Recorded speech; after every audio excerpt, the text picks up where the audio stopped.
Cloudcast Media.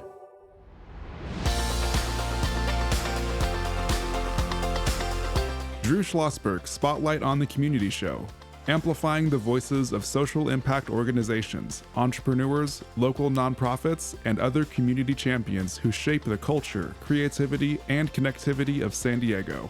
Brought to you by Mission Fed Credit Union, bringing good things to San Diego for over 60 years. Learn more about what is good for you and good for all by visiting www.missionfed.com. I'm Drew Schlosberg of Cloudcast Media, listening to another edition of Drew Schlosberg Spotlight on the Community Show. We are the nation's longest-running community podcast in our 20th year. Brought to you by Mission Fed Credit Union, more than 6 decades of doing great things for folks living in San Diego County, from food insecurity to Alzheimer's to homeless, you name it, arts and all that business. We are so thrilled to have in the studio with us today Lauren Lockhart. She is the Executive Director of La Jolla Historical Society. How you doing, Lauren? I'm doing very well. Thank you so much for having me today. Well, we're honored to have you. How long have you been involved with the society? I have been there going on 5 years. In 5 years, okay. So talk to us about what does a historical society do? I have an idea. I think some of our listeners do, but you probably do a lot more than folks think. That's right. We talk about ourselves actually as not your traditional historical society. We have been around for 62 years and started actually originally as part of the La Jolla Library Association, which is now the Athenaeum. So a group of volunteers decided to establish an independent nonprofit focused on preserving the history and culture of La Jolla.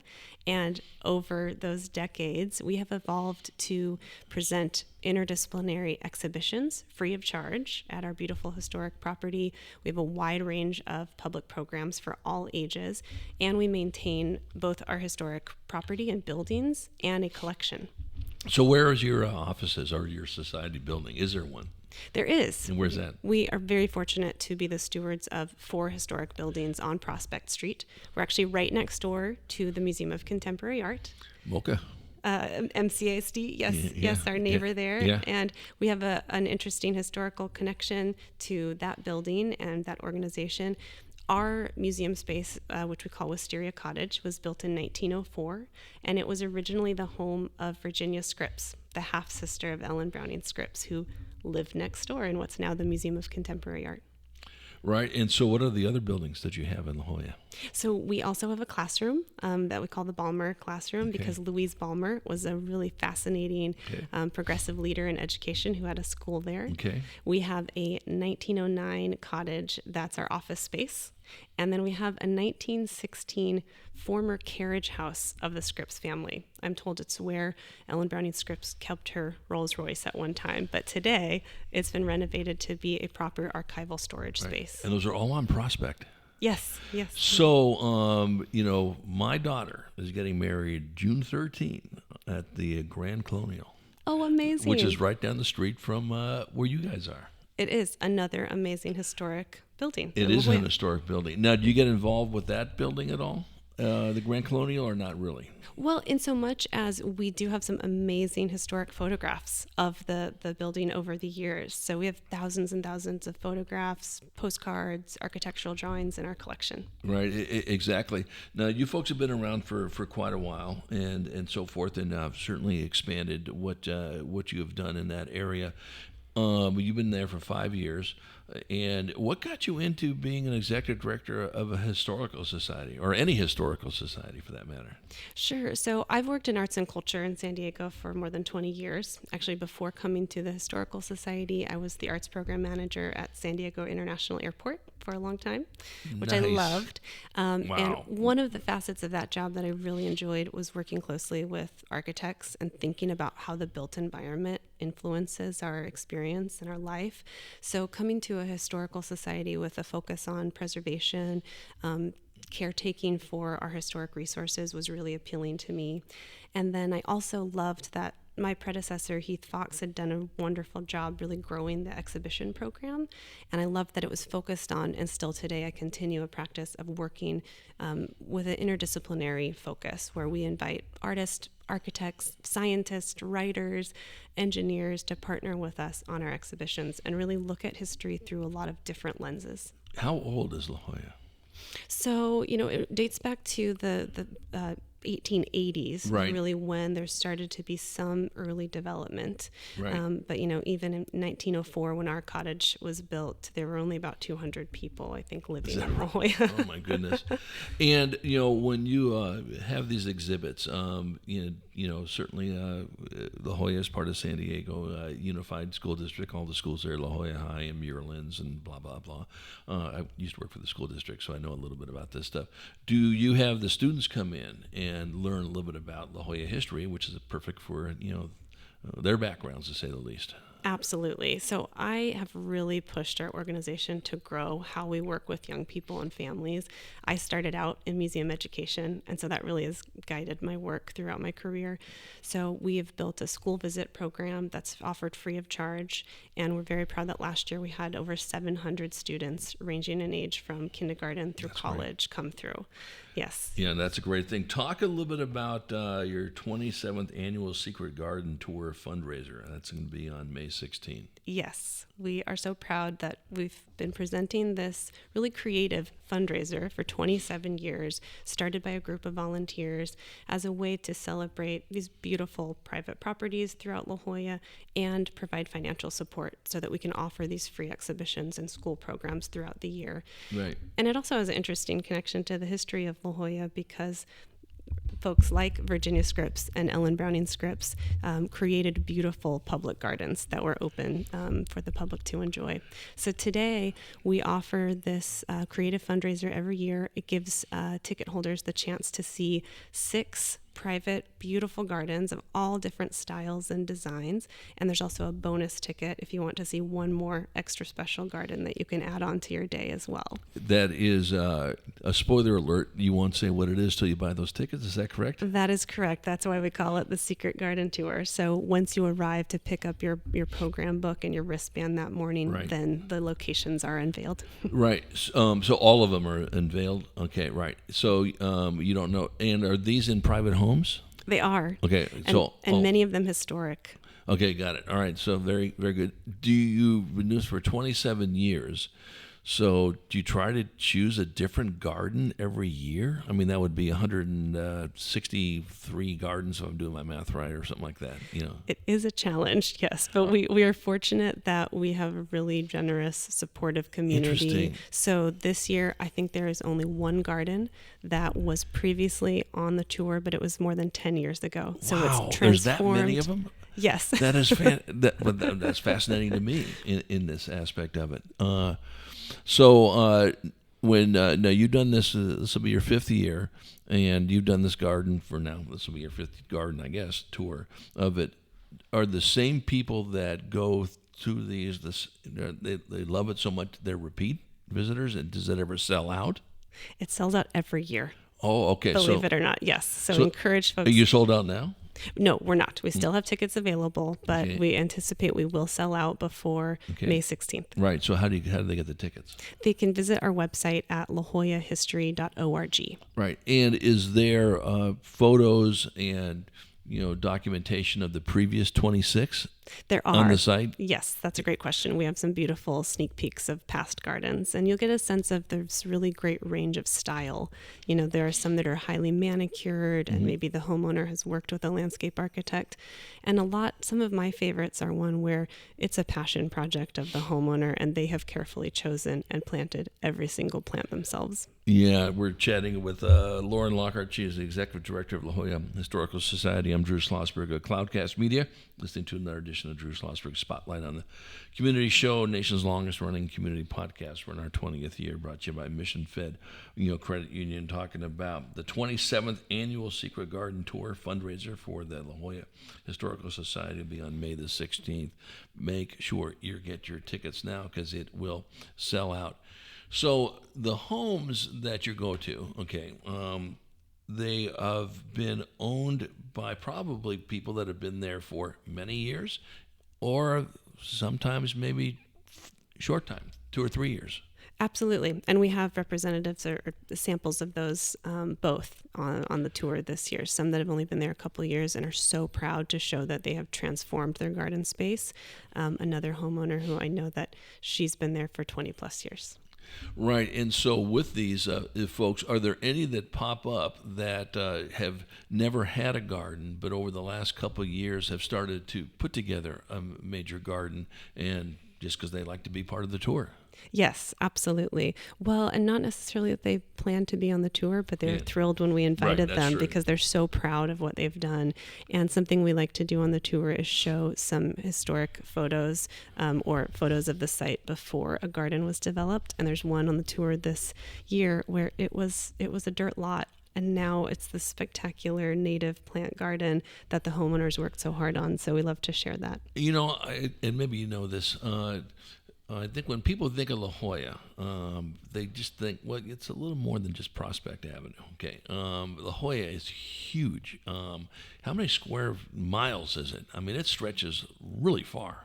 Well, I should know that off the top of my head. No, that's okay. But it's the reason why I say that, because you can see it from La Jolla shores, down to, when it gets to, Bird Rock or whatever the case may be, all the way even, inland quite a bit as well. And you just don't necessarily think of that in that aspect, do you? Absolutely. Well, it's something we love to celebrate at our organization, or not just the beautiful gardens, but the incredible legacy of architectural traditions in La Jolla that's spread throughout, dating back to the early beach cottages, like the one that we now use as our museum space, to really influential modern architects like Irving Gill, who designed what's now the Museum of Contemporary Art. Yeah, no, there's no question about it. And anyone who's been to some part of La Jolla, of course, you tend to think of the ocean part of it, but there's a lot more to La Jolla than that, to say the least.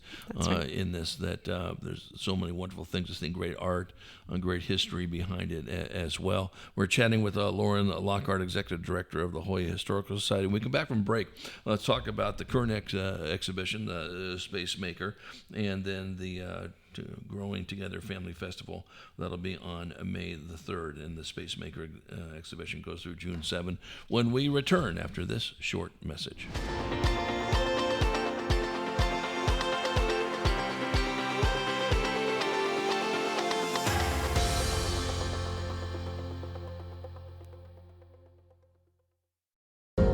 When you do your banking with Mission Fed, you get great rates on auto and home loans.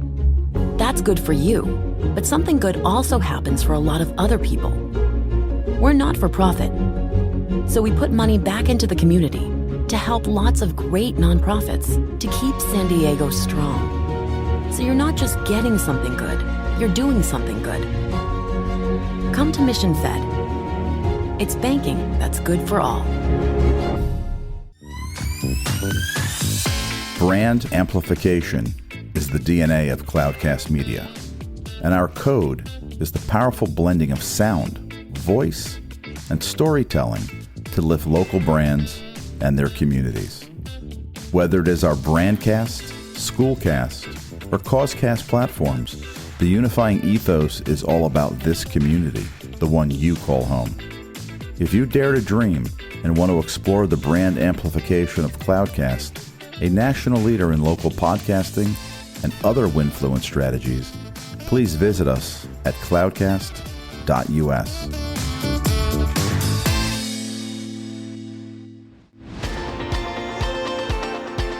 I'm Drew Schlosberg of Cloudcast Media, listening to another edition of Drew Schlosberg Spotlight on the Community Show, brought to you by Mission Fed Credit Union. We are so pleased to have in the studio with us today Lauren Lockhart. She is the Executive Director of the La Jolla Historical Society. We're just talking about their 27th annual Secret Garden Tour fundraiser, May the 16th. Get your tickets now. It will sell out, but they got other cool things that are going on. The current exhibition, The Space Maker, that's on view through June the 7th. Talk about it. That's right. So this is an excellent example of the type of interdisciplinary approach to our exhibition design and creation that I was sharing earlier, where we're really looking through this project at the work of 20 different artists, designers, architects, landscape architects, and examining how their practices cross disciplinary boundaries. And we also are looking at historic examples of this type of practice, like Russell Forrester, who's a really prominent architect and visual artist who spent most of of his career in La Jolla, and also looking at contemporary artists in San Diego like Miki Iwasaki, who worked with us on the curation of this project, who's a classically trained architect, but has a very strong public art and visual arts practice. So how did the Tijuana aspect get tied into this? So we love to include artists from Tecate and Tijuana whenever possible in our projects. Though we are the La Jolla Historical Society, we want all of our exhibitions, all of our programs to be relevant and accessible to everyone that comes through our doors. And in fact, the majority of our visitors who visit our gallery space are not La Jolla residents. So that's really important to us to represent Tijuana artists as well. So yeah, we love to hear these stories. It's the most, the richest, so to speak, in many different ways, border community, San Diego and Tijuana. And so many things to share, especially from a cultural standpoint, from an art standpoint, from an education standpoint. Think about it in this aspect of it. So it's great that that happens there.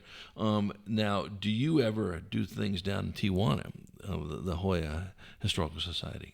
It's been a little while, but when we featured the work of Irma Sofia Porter, who's a wonderful artist from Tecate, in a recent exhibition, we did plan a tour of her incredible designed studio and artist space. Unfortunately, because of weather, we weren't able to realize that, but right. we welcome any opportunity to partner with artists and creatives and historians on both sides of the border. So when they do the current exhibition, where does it start? Where do they go? They just go to your website, and is there sort of a walking tour? How does that work? Oh, the exhibition is on view, and we're open Wednesday through Sunday. So it's at the site? It is. It's Gotcha. at our museum space. Gotcha. It's always free of charge. Gotcha. And Wednesday through Sunday, 12 to 4. We're always open. Okay, great. Chat about the Growing Together Family Festival. It's May 3rd. Yes. So this will be, May 3rd will be the second in a 6-part series that we're calling Growing Together. This is a new pilot project that we have initiated in partnership with some of our cultural friends in the region. So Murals of La Jolla, the Museum of Contemporary Art San Diego, and the Athenaeum Music and Arts Library. And the thought behind this is, as you mentioned earlier, La Jolla is very well recognized as a beach destination. What a fabulous place to spend the day with the family on the sand. But I think it's under-recognized for really accessible and free, engaging arts and culture programming. So we proposed to our partners, what if we partnered up, we kind of elevated the work that we're already doing for families and encouraged them to come spend time in La Jolla, take advantage of all of these great programs, art making, tours, access to history that they might not be aware of. Yeah, no, I think it's something, and especially for those folks who are new residents of La Jolla, obviously a stop down to your society would be very good, so they can get a little, the flavor of it. Were you folks involved at all with the summer concert series? They used to do them at La Jolla Cove every Sunday at 2:00. Do you remember that? I don't want to misspeak, but I think they're presented by Kiwanis of La Jolla. Are they doing that again? Are they back to doing it? And the reason why I say that, it used to be something that we would all love. 2 to 4 every Sunday, La Jolla Cove, and then they stopped it, I guess, of a funding issue or something like that. I'm not certain, but I can't say Kiwanis does so much for the community. Yes. No, the reason I bring about it, because to me that was so much about the history of La Jolla. I'm not sure how long it was going on, but I remember going, 20, 30 years if I got my times right. What can we do to help support your efforts? As you said, some of these, the Secret Garden tour is your big fundraiser, to say the least, on this. What else can we do? Obviously, donations are certainly going to be appreciated. What other things can people do? We really want to see folks come to programs like Growing Together and realize that we're a community resource and gathering place for everyone. So that event on May 3rd that we're presenting in partnership with Murals of La Jolla, folks of all ages. It's geared towards families, but at our last event, we had, folks in their 80s down to a 2-year-old participating. We'd love to see participants come, make art together, experience some live music, tour these beautiful murals, and that just raises awareness of what we can offer. Yeah, how much of the some of the sort of the stalwart places, so to speak, or the blue blood places in La Jolla get involved, like La Valencia or so forth? Do they get involved with you? We have lots of very generous supporters like La Valencia and other hotels in the area, like the Orly, who support us with silent auction contributions. Nice. That's always really, really welcome and appreciated. And should note that we do have a silent auction at the end of the day at the garden tour that's open to anyone. Good. Okay. And that is going to be at your building. Is that correct? Yes. Yeah. Right. Yes. So when they do the tour of these, there'll be 6 or 7. There are 6 on the self-driving tour, and then you can add a ticket for the bonus one, garden. right? Exactly. And so, how long would the tour take? I mean, it's got to stop at some time, right? What time does it start? It starts at 10 a.m. Registration opens at 9, but the gardens open at 10, and they're open till 4 p.m. Okay. And so, I know folks that spend the entire day. They linger and take their time. Of course. It's a really reasonably priced ticket to be able to enjoy gardens all day long. Right. And then at the end of the day, we encourage folks to come back to our historic property where we have the Secret Garden Tour boutique. So that's open and free to the public all day. We have a variety of different local vendors. Right. And we'll have a silent auction at the end of the day too. So we hope folks will end the day back at Wisteria Cottage. Right. And like you were saying earlier on this May 16, that it will sell out. So once, and then of course it's got to stop at a certain time. You don't want someone swinging by someone's secret garden at 2 a.m. Obviously, that Yes. would not be very cool. In that area. I want to get back to the schools a little bit because I was fortunate enough to spend a lot of time working in the school districts. Still do to a big extent. And how are they embracing this? You mentioned you do some school tours and that aspect of. Do you go to the schools as well, or do they pretty much come to you? Primarily, we serve schools through on-site visits, but we have built a reputation for creating sort of custom partnership programs with a number of area schools who are open to that. So specifically, High Tech, High Middle Mesa has been a wonderful partner. We worked with them when we presented an exhibition called the Kumeyaay Visual Storytelling Project, and we invited students from High Tech as well as from Verona Charter School to be a part of developing that exhibition. That was really meaningful. Yeah, that sounds good. Well, Lauren Lockhart, what a pleasure chatting with you, the Executive Director of La Jolla Historical Society. What's that website so people can support all these wonderful events that you folks do? It's lajollahistory.org. Very good. Well, we'll look forward to having you do a return appearance. You can give us an update of how all the Secret Garden Tour worked and other things you have planned for the rest of the year. Just wishing you nothing but great success. Thank you so much, Drew. You bet. I'm Drew Schlosberg of Cloudcast Media, listening to another edition of Drew Schlosberg Spotlight on the Community Show, the nation's longest running community podcast. We're in our 20th year, brought to you by Mission Fed Credit Union. And to our audience, we hope you enjoyed the interview. You've been listening to an episode of Drew Schlosberg's Spotlight on the Community Show, amplifying the voices of social impact organizations, entrepreneurs, local nonprofits, and other community champions who shape the culture, creativity, and connectivity of San Diego community. Brought to you by Mission Fed Credit Union, bringing good things to San Diego for over 60 years. Learn more about what is good for you and good for all by visiting www.missionfed.com.